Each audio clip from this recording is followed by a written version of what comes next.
So for parents, if they would like to get to know us a little bit better, anything you would like to know about the Kookaburras journey or hockey in Australia or playing professionally or living overseas or toughest games, things like that. Just what, as I said at the start, what we're really trying to do is we don't want the national teams, Kookaburras and Hockeyroos, to sit way up here as this mythical thing that most kids either don't know or don't think they can get to.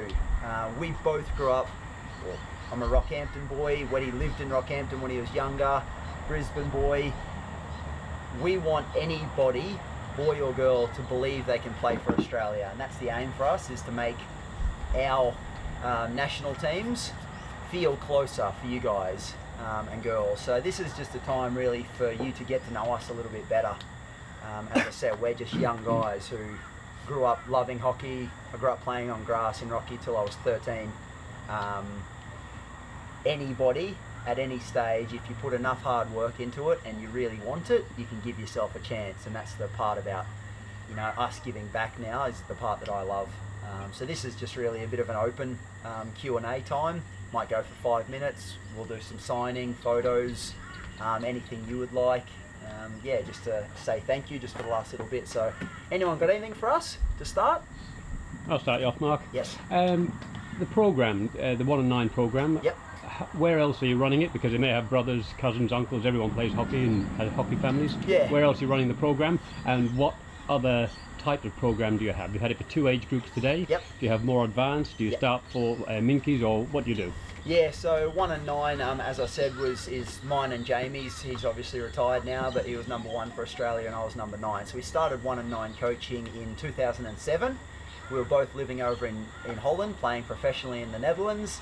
And we thought, yeah, we come home for three months over summer and a couple of months in the winter here in the middle of the year. Why don't we do some coaching around Australia? So instead of Jamie and I sitting back waiting for people to come and ask us to do things and, oh, well, how do you get there? We thought, let's just do it ourselves. So we've run over 150 now coaching clinics in the last 10 years. It's Australia-wide. It's obviously based around availability, and because both of us have played for so long and we've played professionally in the Netherlands and in India and for the Kookaburras, it's hard to fit it all in. But really it's for players aged 8 to 18, so that's what we had today. So we had the 8 to 12 group before you guys, and then the 13 to 18 this afternoon. We run some variety in our sessions, so we might do for clubs or associations who want just a kind of a come try or more of a fun session. We would do just for an hour for the young kids. That might be 7, 8, 9-year-olds, and then we might do a 1.5 or 2 hour session for the young group and then the older group. At different times in the season, it also changes. So if we were leading into club finals, clubs or associations would ask us to do more training that will help their teams in finals, or leading up to state titles, Sunshine Coast or Rockhampton or Hobart or regions in Victoria, they would ask us to help their preparation. So it really just is an open case for us. We have some set structures that we do if nobody asks, but we also we vary it and fix it to what's needed at any given time. That's the part of it that I love, is that sometimes I'm coaching 6-year-old kids who all they want is a photo at the end, and then I get to coach Queensland under 18, you know, potential players, boys or girls, who want to be in the national team in 2 years. And that's pretty awesome that we get to do that Australia-wide for kids who have no idea where they're going when they're under 10, and for some boys and girls who are 16, 17, 18 who in Tokyo could be playing for our national teams at the Olympics. That's pretty awesome. Any other questions? Yep. Thoughts going into the finals against Argentina last week? I'll let Weddy talk. I talk enough. That's why I come on these, because I know I don't have to talk. Yeah, it was I guess for us, we're a group that's a new group over the last 12 months. We've had a new coaching staff, a pretty new look playing group. We had a guy that made his debut in a major tournament who started in who started his first game in India. We had a guy who played his 6th, and then you had someone like Eddie Ockenden who played his 300th game while he was over there. So the group at the moment is a new, fresh look. I guess going into the final against Argentina, Olympic champions, we always know it's going to be a tough game against them. They've got a guy who flicks a ball about 200 kilometres an hour, and unfortunately I have to run out on them. Luckily, I'll have to stand on the post. Luckily, I didn't have to. Yippee! We had our number 1 guy on at the time, so I was pretty lucky with that. But yeah, we went in with a set game plan, and yeah, we did really well. We have 2 flickers that are flicking at the top level in international hockey. They scored 5 goals and 4 goals, Jeremy Hayward and Blake Govers, respectively, at the tournament, and they scored a goal each in a final against the Olympic champions. Is pretty good. Yeah, last 5 minutes, if anyone watched it, we weren't great. We were watching. Yeah, we were While watching we were pretty much playing. as well. So they put a lot of pressure on us, and they knew. But that's what a new group is, and we play in tournaments like that to play in the best team, the best game at the end of the tournament, and that's the final. And it's good experience for Nosey, who's played over 15 years for Australia, to Lachlan Sharp, who made his debut, get to play in a final, and it's something that you just can't recreate at trainings. As much as you say, yep, this is going to be a final today at training, it's just not the same. And there's 12,000 screaming Indian fans yelling, so I couldn't hear from Knowlesy to myself which way I needed to move. So a lot of different things come into the game as well. You've got to look more. Your basic skills have to be a lot sharper, because yeah, you can hardly hear each other on the field. So yeah, really happy with how we went over there. Coming from the start of the year, not really sure where we sat at World Hockey, and we've still got a long way to go. We've got a huge year next year with everything coming up. So we're turning into a pretty solid team at the moment. This one's to both of you. Which is your most memorable international hockey moment? I'll start. I find pretty hard to answer this because I'll give 2. Sorry. The Olympic gold in 2004. I'm the only person left, which is showing that I'm getting a bit older. But men's hockey, we won an Olympic medal at 8 Olympics in a row, but never gold. So to win an Olympic gold medal is something that I just couldn't dream of. I was 3 years before that, I was playing in the Div 1 Grand Final in Rocky, you know. So it was just a bit crazy for me to think that where I had wanted to go, where I got to, and now what I'd been able to achieve in that team. So that was something that you just can't. I could never ever give that back. But it was so different. I'd only played 30 games. I made my debut that year. Hockey was different back then, where the main team played the majority of the games. We had some subs who just kind of filled in and milled and blocked up some gaps. And I was one of those young guys who I played a really, really important role, because some of the defenders had to come off before half time. They weren't ready to go on after half time. So I played a strong role, but I wasn't part of that team for long enough to truly understand what it meant. The moment that stands with that for me is the 14 World Cup.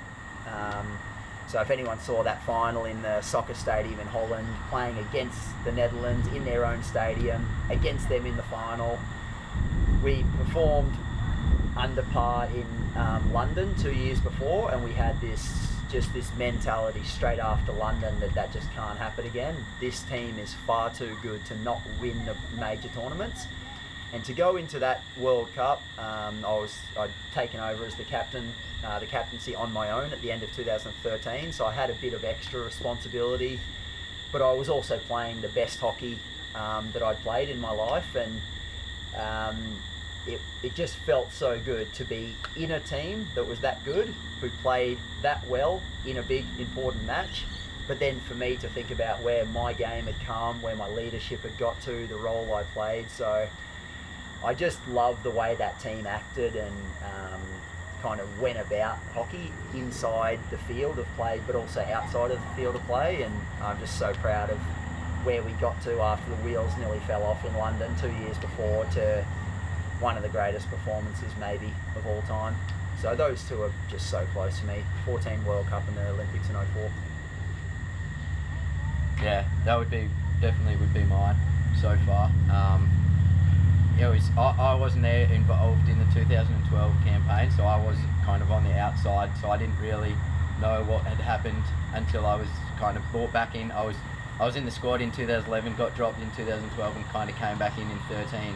And you could see the motivation of the guys who had missed out in London, and just their drive towards being able to, I guess, make amends in a way at that tournament and leading up to that tournament. I was only a young guy who'd only played 50 games or something, but for me, I think, when I was named in that group or alongside those players, I was pretty proud of myself to get to where I had, and then that whole experience of playing in front of 15,800 orange 1,000 fans, and then 200 yellow Australians, mine and Knowles' parents and the rest of ours, and a little section in The Hague. And the Masters. Who were up there just in their own, and you could visibly see them because everyone was in yellow. It was something that I'll never forget, and the performance we had, not just in that game, but I think the whole World Cup was pretty amazing. We played Argentina in the semi-final and blew them off the park 5-1 as well, and we then went out there and nothing was going to stop us that day, and I turned 21 on that day as well, so I had a pretty good few days after that. Anything else? Last question? Yes. Question about adversity. You both faced injuries in your careers, missed selections, not making, say, a Queensland team or something. We've got a few athletes here who they've been knocked back from either a squad nod or going into a team. How do they battle back from that? Or if they've come back from an injury, how do they find the strength to push on? Yeah, I think it's a really good question. It's something that we get asked, I reckon, quite a lot, and I find myself being able to answer this question because I grew up in the country, and I think there's times through when I was growing up where you either thought you were better than you were or you thought you deserved a bit better, and I was definitely one of those people. I didn't make the Queensland 15s. And then I came back in. I played pretty well in the under 16s and the schoolboys, and that kind of set me on the way for 18s. I didn't make 13s in my first year. I think adversity for me in selection is one thing, and injuries is slightly different. So I'll talk about selection really quickly. When he spoke to the younger group about why we play hockey, and one of the reasons is because you've got to have fun. You've got to be enjoying time with your friends in the outdoors, in the weather, and that will make you a better player. So you've kind of got to, I don't know, we always just try and think about how enjoyable it is to go away on tour, go away with our mates, travel the world. Sometimes you win and sometimes you lose. So the adversity part for selection's a hard one, but I think don't just think about the one team selection. I would be thinking a bit more about why you're playing. Because your parents play, because you love it, because your friends play, because it's a beautiful stadium here. There's so many more things than selection that's important. And as I've gotten older, I've understood that a lot more, is that, making teams or winning tournaments for me can't be the absolute be all and end all. Otherwise we would just give up straight away. So think about more than just making teams. That's my advice on that. The injury side, we've both had injuries. That's part of, I reckon, sport, and that's part of growing up. Sometimes you'll have injuries because you're growing. Sometimes you'll have it because you've overdone things. That's mostly my injuries, is I overdo the training a little bit too much, or I haven't in the past. So first thing about injuries, you've got to be really smart in your rehab. And even if you're injured in one way, you can always stay involved in another. And that's, I spoke to the young group about being a good person in your team. I think that's really important. The guys who we love being around are the people who, even when they're injured, they're always upbeat. They're always collecting balls. When they're not allowed to run, they're on the bike. When they're not allowed to do a bike session, they're doing boxing. When they're not allowed to do boxing, they're doing a recovery session. When they're not allowed to do running, boxing or bike, they're doing a video session trying to make the team better. And you look at him and you go, far out, he's injured, he just missed the Olympics, or he just missed the World Cup, or he just missed the World League finals, and look at him. He's still doing it because he loves it. So that's, I think it's just important, is that we play in a sport where 16 players from the whole of Queensland get picked for one team in each age group. That makes it pretty hard. But yeah, as soon as you stop loving what you do, as soon as you stop enjoying it, you won't go any further. And yeah, maybe you can tell. Weddy just told the younger kids, our coach, his final message to us before last Sunday's World League final, you know, tactics, run hard, make sure you tackle. There was none of that. He said, guys, look at this. 13,000 screaming fans in a hockey stadium where they love it. Get out there and have fun with your mates. And everyone went, you know, and you kind of relax a little bit. So that's the national coach talking to the best team in the world. His message is to get out there and have fun. That's pretty cool.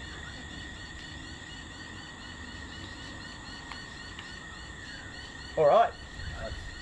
On behalf of Sunny Coast, we would just like to gift you these guys as a Thank you, mate. down. Awesome. Well done. Hey, thanks, mate. Appreciate it. Cheers. Thank you. Nice. I've probably got one of these, but it was probably before some of you were born. In 2002, I moved from Rocky and I played in the Coulter Shield. Yeah. Yeah, and we used to get like given to a team. What is it? Like auctioned off or something. I lived in Brisbane, but because I wasn't a Brisbane player, I was a Rockhampton player. I played for Sunny Coast in 2002 in the Coulter Shield. Yeah. So it wasn't this good, the uniform. But Actually, I still think we wear those. thank you very Yeah, much. thank you. Yeah, and just that's really the end of it for us. Just thank you mainly, you know, to the kids for coming along. As we said at the start, we love it when there's smiling, happy faces. You're not going to become the best player in the world in that 2 hours, I guarantee you. But all you got to learn is little bits. What did Knowlesy say about tackling? Oh, yep, 2 hands to 1 hand. What did Weddy say about hitting that bouncing ball? Yep, head down. What did Weddy say about the drag, dribble, shot? You know, things like that. Just pick up 1 or 2 little things that we talked about and just try and add them into your game, because that's all as coaches, parents, and people like us can do. We can't change you in one day, but we can help you with little things, hopefully for the coming season, and then you see us again next year or the year after and you've improved again. But thank you for having us, for the parents for coming out before Christmas, in the off season, all that stuff. Thank you very much. There's an off season.